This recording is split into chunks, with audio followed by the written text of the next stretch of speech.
Hi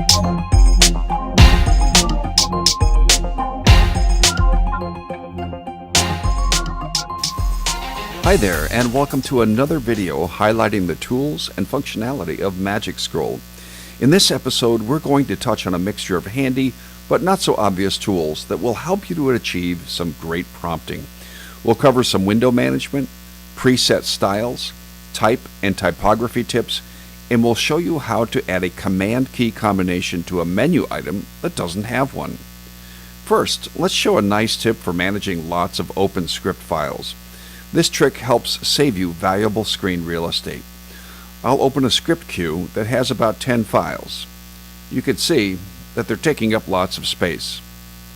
Under the Window menu, choose the item Merge All Windows. Now, all of your open windows have been merged into tabs across one single window. You still access any of the tabbed files, whether through the Window menu or the script queue. But you can also see there are several menu items under the Window menu that help navigate the tabbed documents. The Show All Tabs item pulls up a page of thumbnails that are really handy. If you create a new or open a new document, that document will open outside of the window with all the tabs. So to merge this newly opened file into your window with all the tabs, you'll need to make sure the Show Tab bar is active. Then, just grab this part below the window's top and drag it into the tabbed windows. Control-clicking a tab gives you some choices to manage the current tab. I encourage you to experiment a bit with the tabbed windows and their controls. This next tip is both a window management tip and a text formatting tip. Select some text in a document to format and use Command-T to bring up the text formatting window. There are a lot of options here, and as it turns out, this takes a bit of screen real estate to use this window. But, and here's the tip, if you grab it by the lower right corner and drag it so that the window is smaller, at the smallest setting, the menus will turn into pop-up menus instead of a list, and you'll save all that room and have a much smaller text control window. So since we're at this window, let's go over several hidden or at least not obvious tools that are here. Let's expand the window again to see a few things. One of those is the Favorites section. This is essentially another way to create style sheets. Once you've created a font and size you like, go to the upper left tool icon, which houses several of our hidden text gems. Select the option to Add to Favorites. And now, looking at your list, you can see the font and size have been added to the Favorites section. Favorites are also available from the reduced size text formatting window. Let's look at some of the other options from this upper left-hand tool. The Character Viewer is very handy when you're trying to find just the right bullet point or just the right arrow. There are literally hundreds of cool characters and emojis, so just double-click one to place it at the point in the cursor. You can also select that item and change the size of it if you want it bigger or smaller. Another really handy item here is the Edit Sizes. Oftentimes you might want a font size that's, say, somewhere between 36 and 48 points. By selecting this, you can add default size options to the font size menu in the text formatting window. These sizes don't get added to the font size menu at the top of the window. Let's look at a few more text fine-tuning options. Oddly, the kern, ligature, and baselines options do not appear in the text formatting window, but are instead up in the Format Font menu item. Kerning can be super helpful when you're trying to get that one extra word to fit on the same line. By using Tighten, you can squeeze the text together without actually making the font smaller. You can do this several times over to create the effect you want.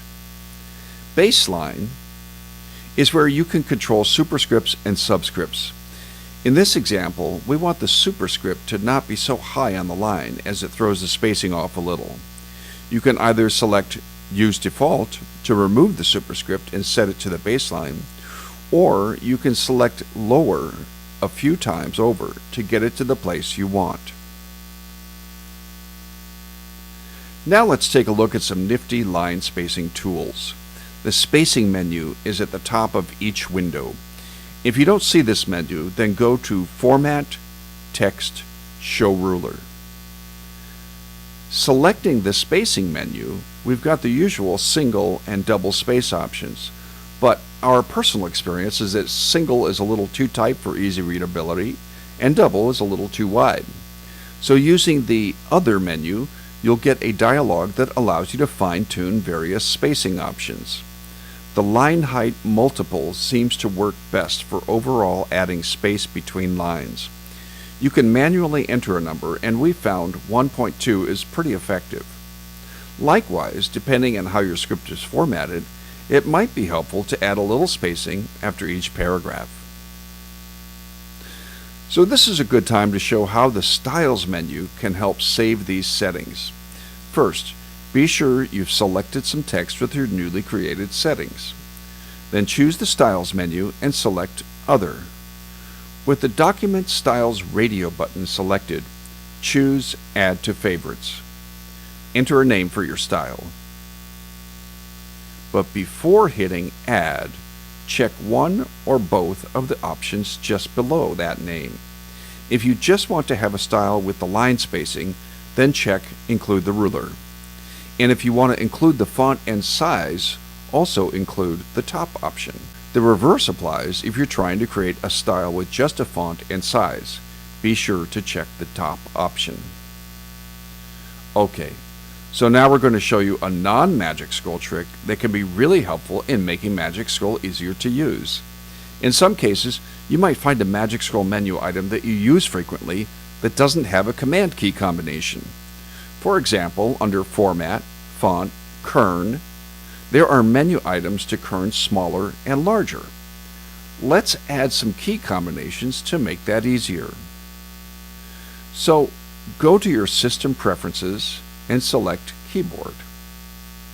Select the Shortcuts tab, and then select App Shortcuts. Choose the plus button.